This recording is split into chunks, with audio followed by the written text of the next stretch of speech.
শুভ সকাল বন্ধুরা, আজ হলো 21 ডিসেম্বর রবিবার।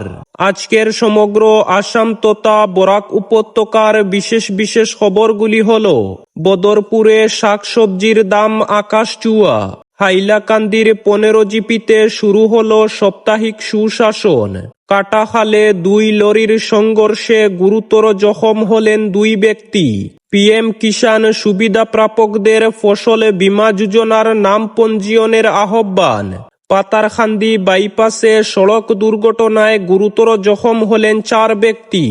তাহলে বিস্তারিত খবরে যাওয়ার আগে অবশ্যই ভিডিওটিতে একটি লাইক করে চ্যানেলটিকে সাবস্ক্রাইব করে পাশের বেল আইকনটি বাজিয়ে রাখবেন, যাতে সঠিক তথ্যগুলি সবার কাছে পৌঁছাতে পারে। এবার শুনুন আজকের খবরগুলির বিস্তারিত। সিন্ডিকেটের খাস তাল্লুকে পরিণত বরাক উপত্যকা জুড়ে এর বিরুদ্ধে আন্দোলন জরুরি মানছে সুশীল সমাজ। বরাক উপত্যকায় নিত্য নতুন প্রয়োজনীয় সামগ্রী সহ অত্যাবশ্যকীয় প্রায় সব পণ্যে সিন্ডিকেটের থাবা পড়েছে। শাকসবজি, ফলমূল, ডিম, মাছ, মাংস, বালু, পাথর, সিমেন্ট সব কিছুই সিন্ডিকেট মারফত নিয়ন্ত্রিত হচ্ছে। বলতে গেলে সব কিছুরই দাম এখন আকাশ চুয়া। বদরপুর বাজারে প্রায় শাকসবজির কিলো 80 টাকা, ডিম 30টার পাতা 250 টাকা। অথচ বাজারে শাকসবজির ডিমের কোনো অভাব নেই। কাজেই কোন মন্ত্রে এত দরে শাকসবজি ডিম বিকোচ্ছে? প্রশ্ন হলো সাধারণ ক্রেতাদের। বাড়ি বানানোর যে সিমেন্ট বরাকের বাজারে বিক্রি হচ্ছে তার খুচরো দর প্রতি বস্তা 450 টাকা করে, অথচ বহি বরাকে এই সিমেন্ট 320 থেকে 350 টাকা খুচরো মূল্য। অর্থাৎ বরাকের ক্রেতারা প্রতি বস্তায় 100 থেকে 120 টাকা বেশি দর দিয়ে কিনতে বাধ্য হচ্ছেন। কারা এই দর নিয়ন্ত্রণ করছে? প্রশ্ন হলো সাধারণ ক্রেতাদের। ইতিমধ্যে সিন্ডিকেটের দৌরাত্ম্য ব্যবসায়ী প্রত্যক্ষ করেছেন। মেরামতের কয়েক মাসের মধ্যে গমন সেতু ওভারলোডের ঠেলায় প্রশাসন আবার বন্ধ করতে বাধ্য হয়েছিল। সুশীল সমাজের প্রশ্ন, বরাকে কি আদৌ প্রশাসন বলে কিছু আছে? যদি প্রতিটি পদক্ষেপে সাধারণ মানুষকে শোষিত হতে হয়, তবে ভোট দিয়ে নেতা নির্বাচনের প্রয়োজন কি?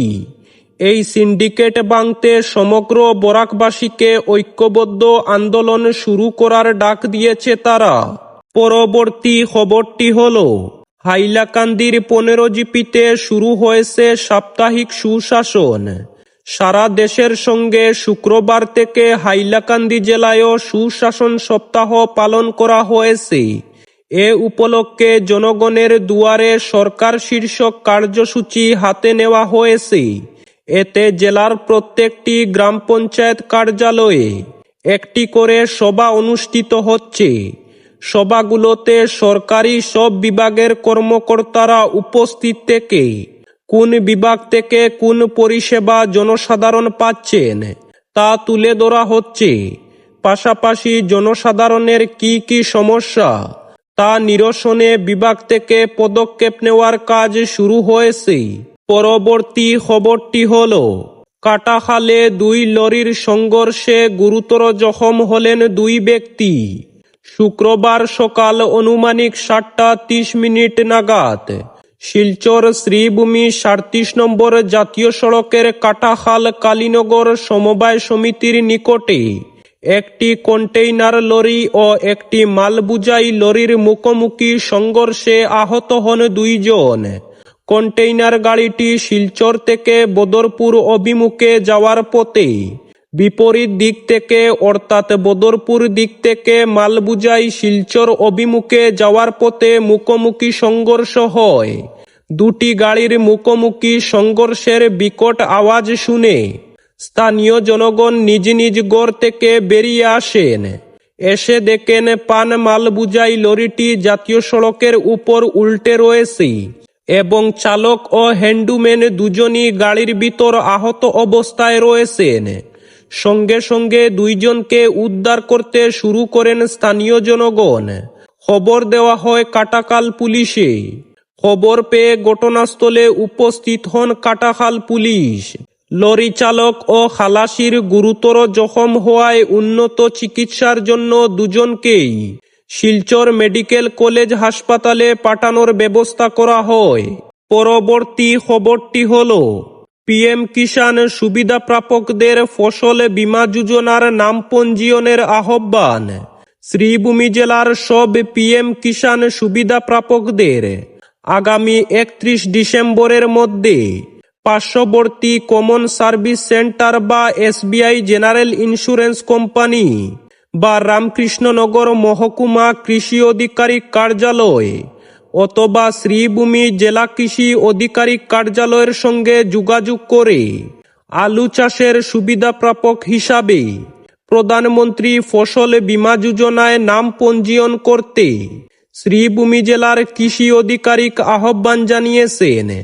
এতে পঞ্জীয়নের জন্য আধার কার্ড ও ব্যাংক অ্যাকাউন্টের ফটোকপি, চাষের মাটি নথি ও মোবাইল ফোন নম্বরের প্রয়োজন হবে। সঙ্গে 100 টাকা করে সরকারি ফিস ধার্য করা হয়েছে। এতে নাম পঞ্জীয়ন না করলে পিএম কিষাণ সম্মান নিধি যোজনার সুবিধা থেকে কৃষকরা বঞ্চিত হতে পারেন বলে জেলা কৃষি আধিকারিক জানিয়েছেন। পরবর্তী খবরটি হল, কেন্দ্রীয় সরকারের অন্যতম উচ্চবিলাসী প্রকল্প জল জীবন মিশন আজ বাস্তবের মাটিতে চরমভাবে ব্যর্থ। এমনই গুরুতর অভিযোগ তুলে সরব হল পাতারকান্দি ব্লক কংগ্রেস। উন্নয়নের ডাকডুল পিটিয়ে কোটি কোটি টাকা খরচ করা হলেও সাধারণ মানুষের জীবনে তার কোনো বাস্তব সুফল নেই বলে বিরোধী শিবিরের অভিযোগ। শুক্রবার পাতারকান্দির প্রাক্তন বিধায়ক মনিলাল গোয়ালার নেতৃত্বে কংগ্রেসের এক প্রতিনিধি দল পাতারকান্দি সমজেলা কমিশনারের মাধ্যমে দেশের প্রধানমন্ত্রীর উদ্দেশ্যে একটি স্মারকপত্র প্রদান করে স্মারকপত্রে বৃহত্তর পাতারকান্দি বিধানসভা এলাকার বিভিন্ন ভগ্নদশাগ্রস্ত পানীয় জল প্রকল্প দ্রুত চালু করা এবং গোটা বিষয়টির নিরপেক্ষ ও উচ্চ পর্যায়ের তদন্তের জোরালো দাবি জানানো হয়। কংগ্রেসের নেতৃত্বে অভিযোগ, কেন্দ্রীয় ও রাজ্যে বিজেপির নেতৃত্বাধীন সরকার কোটি কোটি টাকা উন্নয়নের প্রচার চালালেও বাস্তবে আজও দেশের প্রায় 60% মানুষ বিশুদ্ধ পানীয় জল থেকে বঞ্চিত। বিশেষ করে বৃহত্তর পাতারকান্দি সমষ্টির প্রত্যন্ত গ্রামাঞ্চলে সাধারণ মানুষকে আজও পানীয় জলের জন্য প্রতিদিন চরম দুর্ভোগের মুখোমুখি পড়তে হচ্ছে। তাদের দাবি, সরকার পরিচালিত একাধিক পানীয় জল প্রকল্পে নিয়মিত জল সরবরাহের প্রতিশ্রুতি দেওয়া হলেও বাস্তবে বেশিরভাগ প্রকল্পই আজ বন্ধ হয়ে পড়েছে। পরবর্তী ও শেষ খবরটি হল, পাতারকান্দি বাইপাসে সড়ক দুর্ঘটনায় গুরুতর জখম হলেন 4 জন। ডাম্পারের সন্ত্রাসে পুনরায় পাতারকান্দি বাইপাসে বৃহস্পতিবার এক ভয়াবহ সড়ক দুর্ঘটনা সংঘটিত হয়। প্রথমে একটি পাথর বোঝাই লরি দাঁড়িয়ে থাকা একটি বোলেরো গাড়িকে ধাক্কা মারে এবং অপর প্রান্ত থেকে আসা একটি স্করপিও গাড়িকেও ধাক্কা মারে। সেই সময় রাস্তার পাশে দাঁড়িয়ে থাকা বোলেরো গাড়িটির ভিতরে 4 জন ব্যক্তি ছিলেন। দুর্ঘটনায় গুরুতরভাবে আহত 4 জনই ভারতমালা প্রকল্পের কাজে নিয়োজিত ছিলেন বলে জানা গেছে। আহত সকলেরই অবস্থা অত্যন্ত আশঙ্কাজনক বলে জানা গেছে। প্রথমে তাদের পাতারকান্দির সিআইএইচসি, পরবর্তীতে শ্রীভূমি ও অবস্থা সংকটজনক থাকায় তাদের শিলচর মেডিকেল কলেজ হাসপাতালে প্রেরণ করা হয়। দুর্ঘটনার পর গোটা এলাকা জুড়ে উত্তেজনা ছড়িয়ে পড়ে। স্থানীয় লোকজন তৎক্ষণাৎ আহতদের উদ্ধার করে চিকিৎসালয়ে পাঠান। পুলিশ ঘটনাস্থলে পৌঁছে ঘটনার তদন্ত শুরু করেছে। এই ছিল আজকের বিস্তারিত ও গুরুত্বপূর্ণ কয়েকটি সংবাদ। ভিডিওটি যদি সামান্য পরিমাণ প্রয়োজনীয় বলে মনে হয় তাহলে ভিডিওটিতে একটি লাইক করে চ্যানেলটিকে সাবস্ক্রাইব করে রাখবেন, যাতে সঠিক তথ্যগুলি সবার কাছে পৌঁছাতে পারে।